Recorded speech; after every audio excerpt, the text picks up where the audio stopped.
Mi hermana y su esposo lograron poner a media familia en mi contra por una sola razón. Me negué a pagar la universidad de su hijo y en lugar de eso, me compré una casa. ¿Cómo se te ocurre comprar algo para ti sin avisarnos?, me dijeron, como si yo les debiera reportes de mi vida. Ahí fue cuando corté todo con ellos. Me llamo Carla. Tengo 30 años y siempre he sido de planear.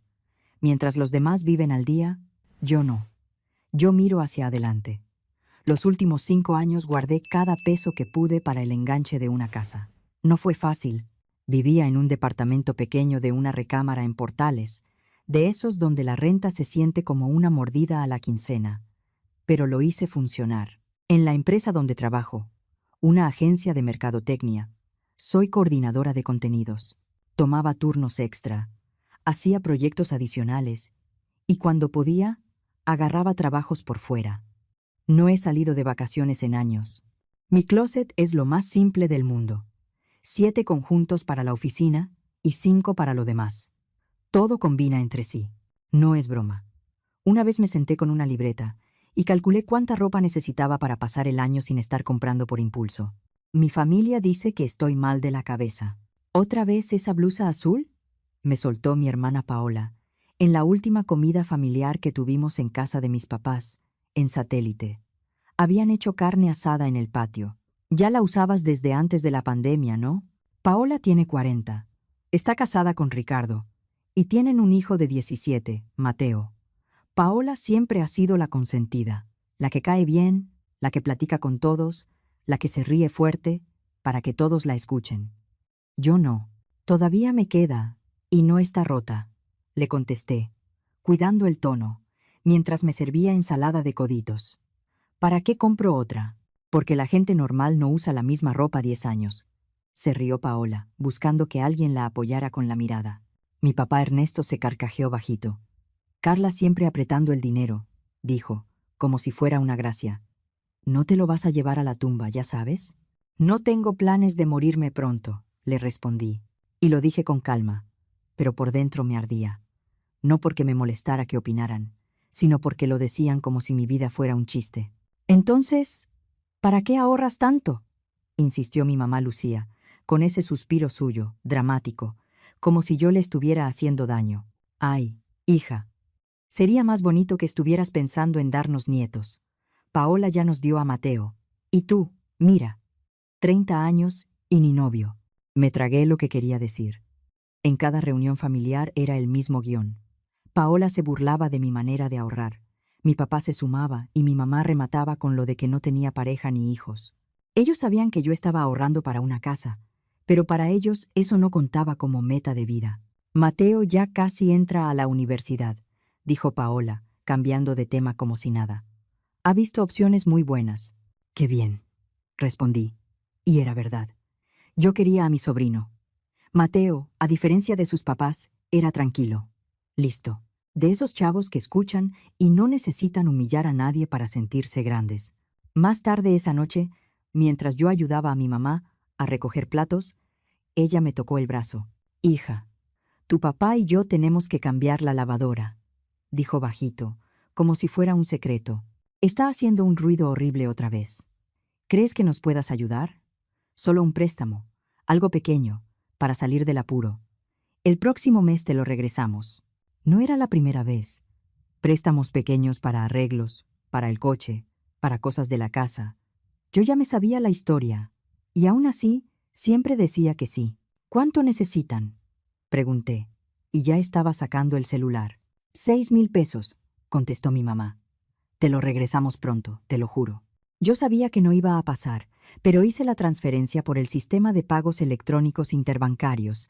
De todos modos, 6,000 pesos significaban otra semana comiendo lo básico, otra semana estirando todo. Y lo más absurdo es que ni siquiera se me ocurría negarles ayuda. Me habían enseñado eso. La familia se apoya. 2 semanas después, Paola me marcó. Carla, necesito un favor. No saludó bonito, ni preguntó cómo estaba. Solo eso. Dime, contesté. Mateo quiere tomar un curso de programación. Le va a servir para su ingreso, para el currículum, para todo. Es perfecto. ¿Cuánto cuesta?, pregunté, sin rodeos. 22,000 pesos, dijo Paola, como si estuviera diciendo el precio de un refresco. Es una inversión en su futuro. Hice la transferencia esa misma noche. Me cené una sopa instantánea y me repetí lo de siempre. Cada sacrificio me acerca a mi meta. Así había sido por años.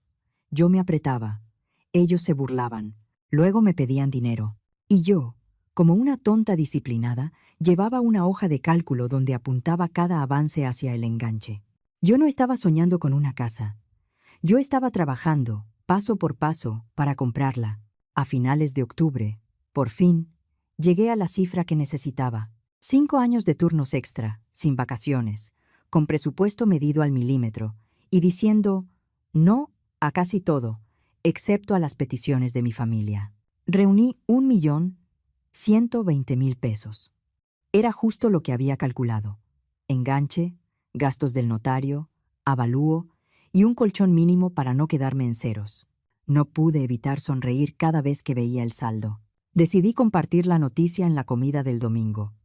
Tal vez, ahora sí, iban a entender por qué había vivido así. Tal vez hasta se iban a alegrar por mí.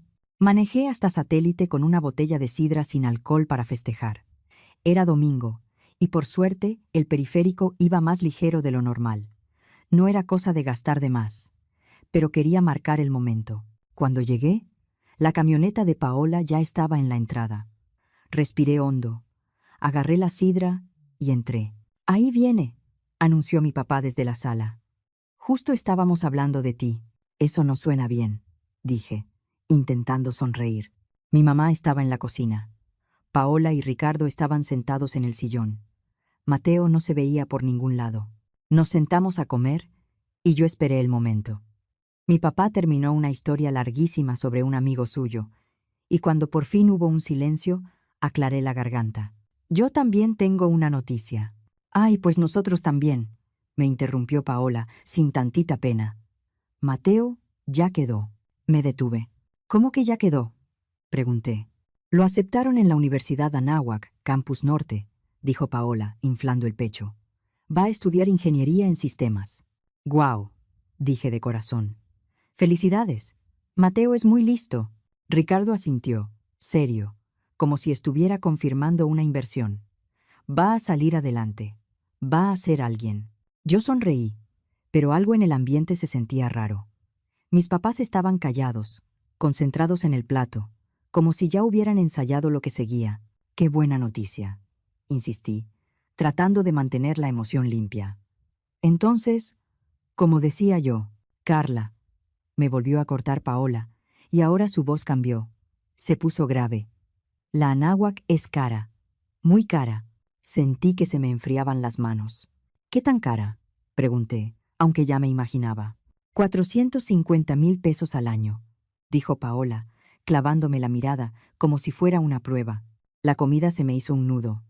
Me quedé quieta, el tenedor suspendido. 450,000 al año.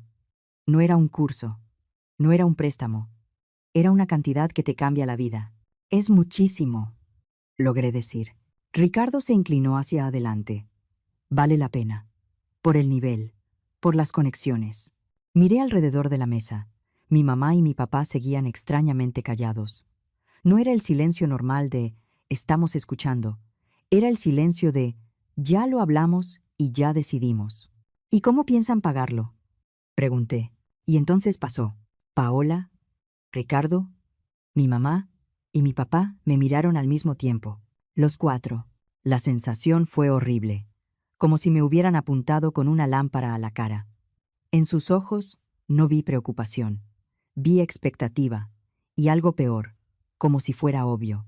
Paola se acomodó en la silla. «Pues, lo hemos estado platicando en familia». Mi papá se aclaró la garganta. «Carla, tú siempre has sido responsable. Siempre has sabido administrar». Mi mamá estiró la mano para tocarme la mía, como si eso fuera a suavizar el golpe. «Sabemos que llevas años ahorrando». Se me acomodó todo en la cabeza, con una claridad que me dio náusea. Retiré la mano. «¿Me están diciendo que quieren que yo pague la universidad de Mateo?» «No todo», dijo Ricardo, rápido, como si eso arreglara algo. «Solo el primer año. La inscripción y el primer año. Ya después vemos. Me reí. No fue burla. Fue incredulidad. Una risa cortita que me salió sola. Están jugando, dije, esperando que alguien también se riera y dijera. Es broma. Pero nadie se movió. Nadie. Estoy comprando una casa, solté, y mi voz salió firme, aunque por dentro traía fuego. Eso es lo que he estado ahorrando. Eso es lo que les he dicho por años. Mi mamá suspiró, como si yo fuera una niña caprichosa. Una casa es una cosa, Carla. La familia es lo que importa. Mateo es tu sobrino, añadió mi papá, como si fuera sentencia. Y también es tu nieto, dijo mi mamá rematando. Y es el hijo de Paola y Ricardo, contesté, sin levantar la voz, pero con un filo que ya no pude esconder. ¿Por qué su educación, de pronto, es mi responsabilidad? Paola apretó la boca. Porque tú puedes. Tú sí tienes. Sabemos que juntaste como 1,000,000 y tantos. Con eso pagas el primer año y ya después te acomodas. Ni que la casa se fuera a ir. Me sentí enferma. No solo por lo que pedían, sino porque era obvio que habían hablado de mi dinero sin mí.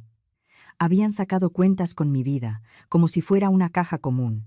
Empujé el plato. Ya no tenía hambre. Llevo 5 años ahorrando, dije. 5 años de turnos extra, sin vacaciones, cuidando cada gasto. Y ese dinero no es un montón para tirar. Era justo lo necesario para el enganche y el notario.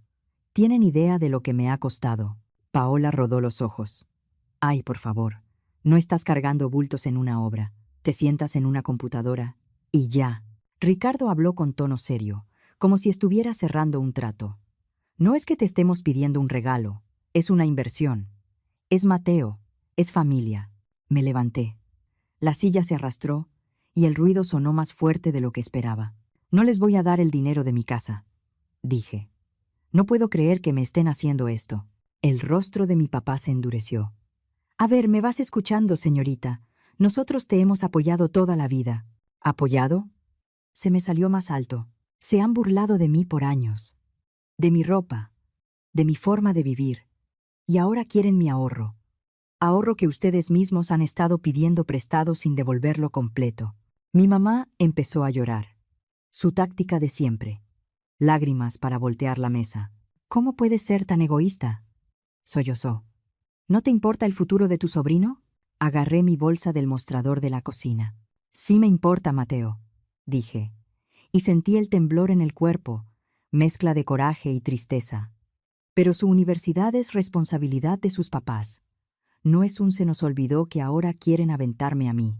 Caminé hacia la puerta, y Paola gritó detrás de mí. Eres una malagradecida, Carla.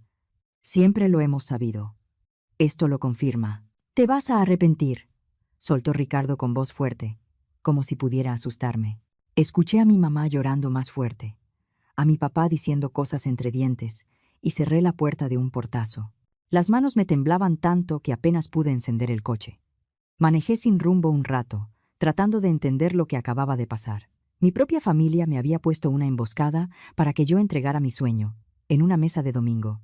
Lo peor es que, en serio, creían que tenían derecho. Me estacioné en un café en la Roma. Necesitaba respirar antes de llegar a mi departamento. Era tarde, ya estaba oscuro, y el aire se sentía frío. Entré, pedí una manzanilla y me senté en una mesa al fondo, lejos de la gente. Mi celular vibraba sin parar. Cuando por fin lo vi, tenía 17 llamadas perdidas y 20 y tantos mensajes. Los leí y cada uno era peor. Mi mamá. Yo no te crié así. Márchamelo. Paola. Estás exagerando. Es dinero. La familia es primero. Mi papá. Tu mamá está llorando por tu culpa. Ojalá estés contenta. Apagué el celular.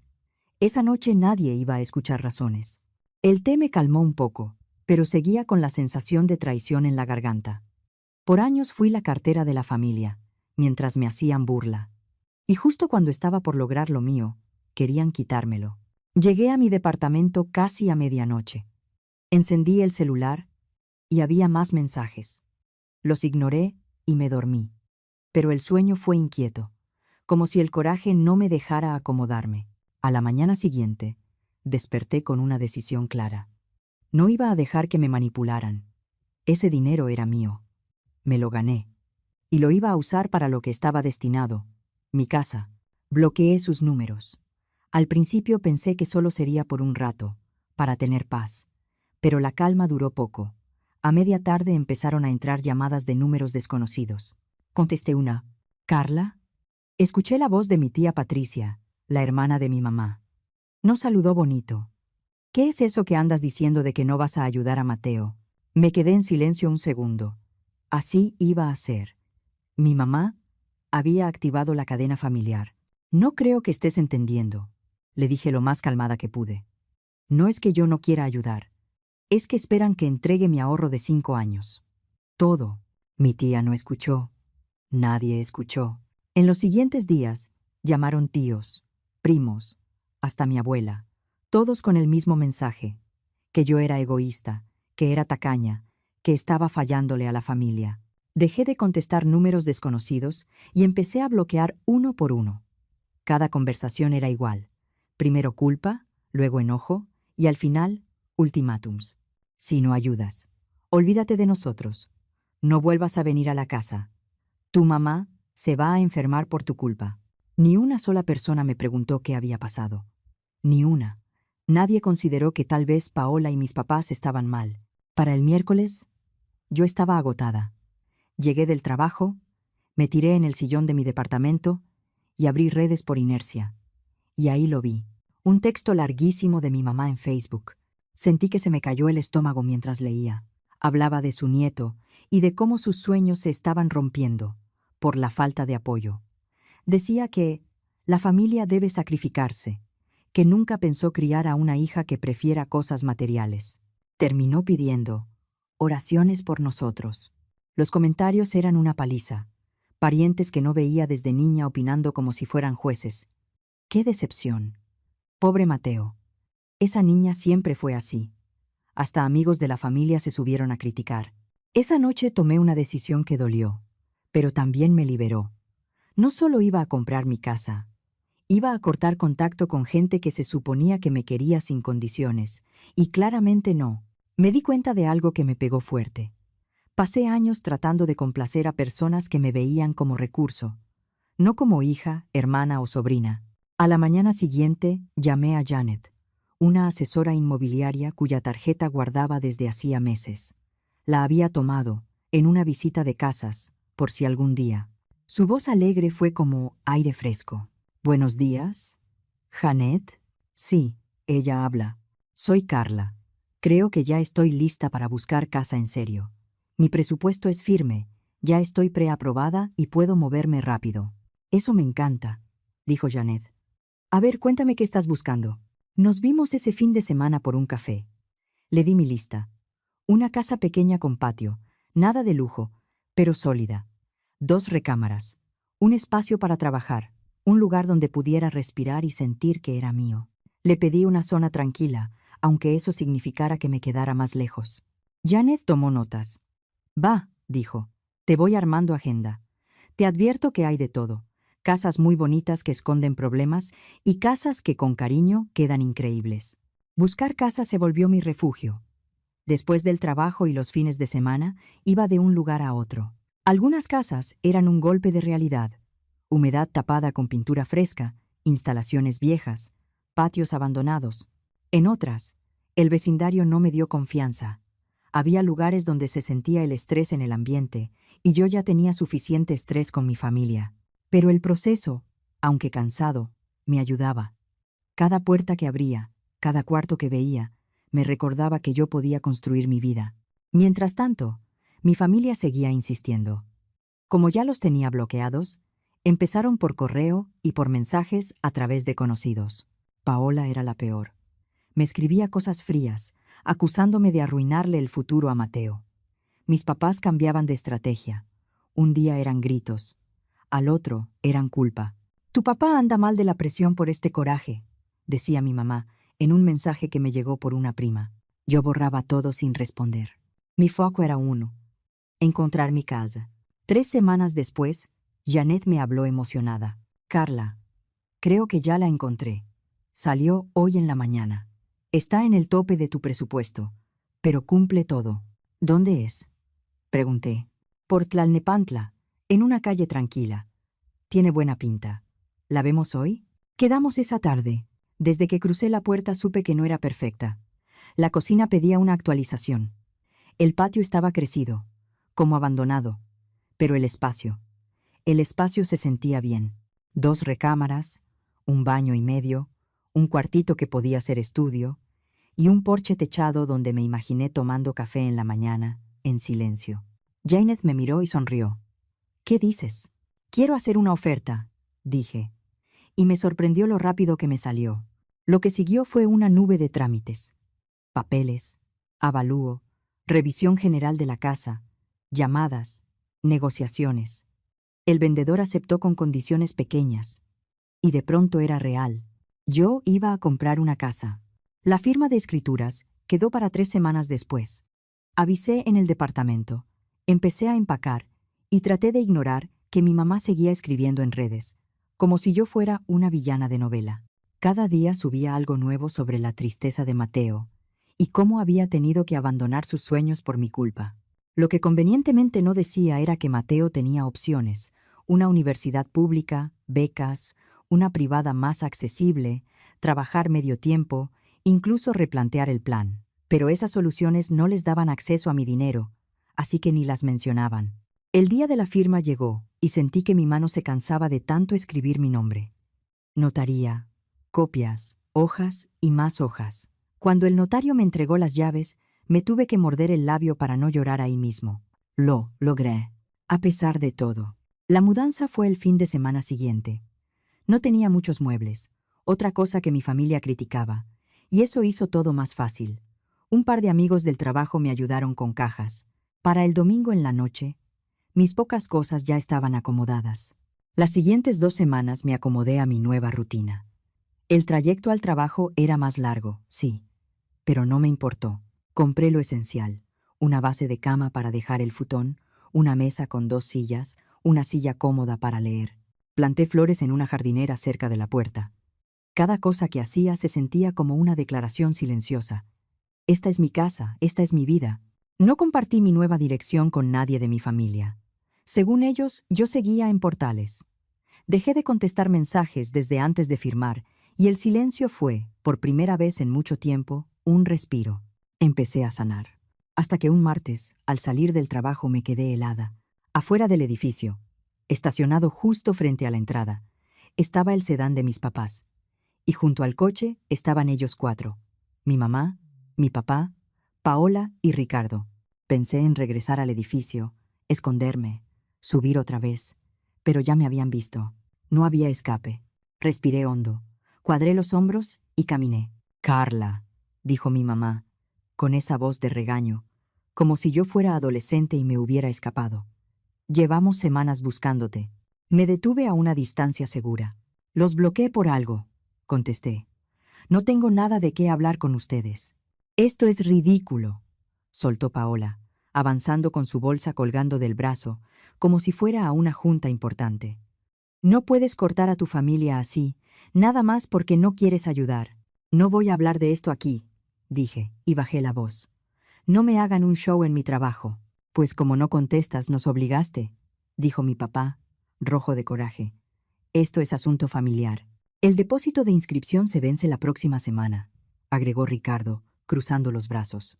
«Tenemos que arreglarlo». Casi me da risa, de lo absurdo. Después de semanas de acoso, seguían seguros de que yo iba a ceder. «No sé de dónde vaya a salir ese dinero», admití, «pero de mí no». Paola abrió la boca, lista para atacar, y yo se lo corté antes. «Ya me compré una casa», dije. «Firmé hace 2 semanas». El silencio fue instantáneo. Mi mamá se quedó con la boca entreabierta. Mi papá levantó las cejas. Paola parecía que le hubieran dado una cachetada. Ricardo frunció el ceño, como calculando a qué hora se le cayó el negocio. «¿Tú compraste una casa?», tartamudeó mi mamá. «¿Sin decirnos?». «¿Y por qué les iba a decir?», pregunté. «Para que me la arruinaran, para que me hicieran sentir culpable, para que intentaran detenerme». Paola dio un paso hacia mí, furiosa. «¡Qué descaro! Sabías lo importante que era esto para Mateo, y aún así te gastaste el dinero». «No me moví. Era mi dinero, Paola», le contesté. «Yo lo trabajé. Yo lo ahorré. Yo hice sacrificios. Mientras ustedes vivían como si nada, yo me quedaba en casa. Yo aceptaba turnos extra. Yo compraba lo básico. No me vas a venir a decir egoísta. En ese momento se acercó el vigilante del edificio. Yo lo ubicaba porque siempre me daba los buenos días. Buenas tardes. ¿Todo en orden? No pueden estar obstruyendo la entrada, dijo, mirando al grupo y luego a mí. Estamos bien, respondió mi papá. Seco. Asunto familiar. El vigilante volvió a verme. Señorita, ¿está bien? ¿Quiere que avise a seguridad interna? Me tardé un segundo. No por duda, sino por el golpe de realidad. Alguien, por fin, me estaba preguntando a mí. No, dije, mirando a mi papá, a mi mamá, a Paola y a Ricardo. No estoy bien. Me están molestando. Paola chasqueó la lengua. No, no es cierto. Estamos hablando. No, dije yo, y sentí una claridad que me calmó el temblor. No estamos hablando. Me están presionando. Volté a verlos a los 4. Se acabó, dije. De verdad. Ya no quiero relación con ustedes. No me llamen. No me escriban. No vuelvan a venir a mi trabajo. Si siguen insistiendo, voy a levantar una denuncia por acoso. ¿Cómo que una denuncia? Mi mamá se llevó la mano al pecho, indignada. Somos tu familia. La familia no hace lo que ustedes me hicieron, contesté. La familia no se burla de ti por años y luego te exige tus ahorros. La familia no te expone en redes para que te ataquen. La familia no te usa. El vigilante mantuvo la voz firme. Señores, les pido que se retiren de la entrada y no vuelvan a obstruir el acceso. Si hay un problema, tengo que llamar a una patrulla. Paola todavía intentó lanzar su última amenaza. Esto no se queda así. Respiré y dije lo único que necesitaba decir. Ya se quedó así. Ricardo la jaló del brazo hacia el coche. Mis papás dudaron, como si no pudieran creer que el mundo no giraba alrededor de ellos. Mi mamá intentó una última vez.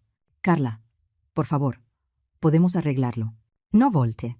Me subí a mi coche y manejé a mi casa, a mi santuario. Por primera vez desde aquella comida en satélite, sentí libertad de verdad. Me sostuve firme y no se acabó el mundo. Con cada kilómetro, el peso de la culpa que intentaron colgarme se iba quedando atrás. Se fue el cierre de año y llegó diciembre. Yo decoré mi casa para mi primera Navidad ahí. Colgué una corona en la puerta, puse un arbolito pequeño y acomodé luces en la ventana. Organicé una cena sencilla con amigos del trabajo. Nada de drama, nada de reclamos, nada de tú me debes, solo comida rica y risas. Desde la confrontación afuera de mi oficina no supe nada de mi familia. El silencio me hizo bien. Empecé terapia para ordenar años de manipulación que yo ni siquiera había llamado por su nombre. Me metí a un club de senderismo. Tomé un taller de cerámica.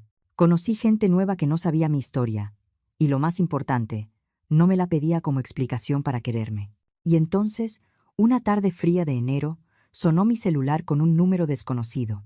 Estuve a nada de no contestar. Pero algo me hizo hacerlo. ¿Tía Carla? Dijo una voz del otro lado insegura. Me quedé paralizada. ¿Mateo? Sí, dijo. Soy yo. ¿Estás bien? Pregunté. Y se me apretó el pecho. Sí, sí estoy bien. Solo quería hablar contigo. Para explicarte, quedamos de vernos al día siguiente en un café del centro. Yo llegué temprano, nerviosa. No sabía si venía a reclamarme, si venía a pedirme algo, si venía a decirme que ya me odiaba. Mateo era buen chavo, pero la presión de sus papás era fuerte. Cuando entró, me pegó verlo. Se veía más grande, más cansado, como si en unos meses hubiera crecido de golpe. Gracias por venir, dijo, sentándose frente a mí. Claro, contesté. Te he extrañado. Mateo bajó la mirada hacia su taza. Quiero que sepas algo, empezó. Yo nunca les pedí que te exigieran dinero. No fue idea mía. Yo solté el aire, como si me hubiera estado ahogando sin darme cuenta. Lo sé, dije suave. Nunca te culpé. Mateo apretó los labios. Mi mamá y mi papá querían que fuera a la Anáhuac por el nombre. Decían lo de las conexiones, lo de cómo se ve. Y... suspiró, cansado. Yo sí quería estudiar, tía. Pero no quería que se volviera una guerra contigo. ¿Y ahora qué vas a hacer?, pregunté, cuidando el tono. No quería que sintiera que lo estaba interrogando. Mateo levantó la mirada. Por fin. Hice examen a una opción pública como plan B, desde antes. Mis papás no querían ni oír hablar de eso, pero yo sí lo hice. Ya salieron los resultados y quedé. Voy a entrar en el siguiente ciclo. Mientras, voy a trabajar medio tiempo y seguir estudiando por mi cuenta. Lo dijo con una mezcla rara de orgullo y miedo, como si esperara que yo lo juzgara por no estar en la universidad que su mamá quería. Yo sonreí. Eso es enorme, Mateo, le dije. Y lo estás haciendo tú. Se le humedecieron los ojos, pero no lloró. Solo asintió. Platicamos más de una hora. Me contó de lo que estaba estudiando, de un amigo que lo estaba guiando con materiales, de sus planes, de lo emocionado que estaba por aprender en serio. Se le notaba la chispa de cuando alguien por fin está donde quiere estar, no donde lo empujaron. Antes de irse, se quedó callado un segundo, y luego dijo: «No quiero que pienses que estoy con ellos. Lo que hicieron no estuvo bien». «Gracias por decirlo», respondí, y lo sentí de verdad. «Y por si te sirve, estoy muy orgullosa de ti». Nos abrazamos afuera del café. Lo vi alejarse y me quedé con una mezcla de tristeza y esperanza. Perdí a mi hermana y a mis papás, sí, pero tal vez no lo perdí todo. Llegó la primavera, y con ella decidí hacer, por fin, mi reunión de bienvenida. La había pospuesto, enfocándome en convertir la casa en hogar. Pinté paredes, limpié el patio, acomodé muebles a mi gusto, puse plantas, arreglé la cocina lo suficiente para que se sintiera bonita. Invité a amigos del trabajo, a gente del senderismo, a mis compañeros del taller de cerámica. No invité familia, no invité parientes. Solo gente que me aceptaba como soy, que no me medía por lo que podía darles. Esa tarde, mientras veía mi sala llena de caras sonrientes y escuchaba conversaciones que no tenían nada que ver con reclamos, me cayó una verdad clara, sin drama. Yo no me quedé sin familia. Encontré una mejor. Gente que celebra cuando te va bien, en lugar de burlarse. Gente que te apoya sin cobrártelo con culpa. Gente que no confunde quererte con usarte. Y ahí, en mi casa, con mis plantas en la entrada y mi mesa sencilla al centro, entendí algo que me costó años aceptar. Yo no era egoísta por elegir mi vida.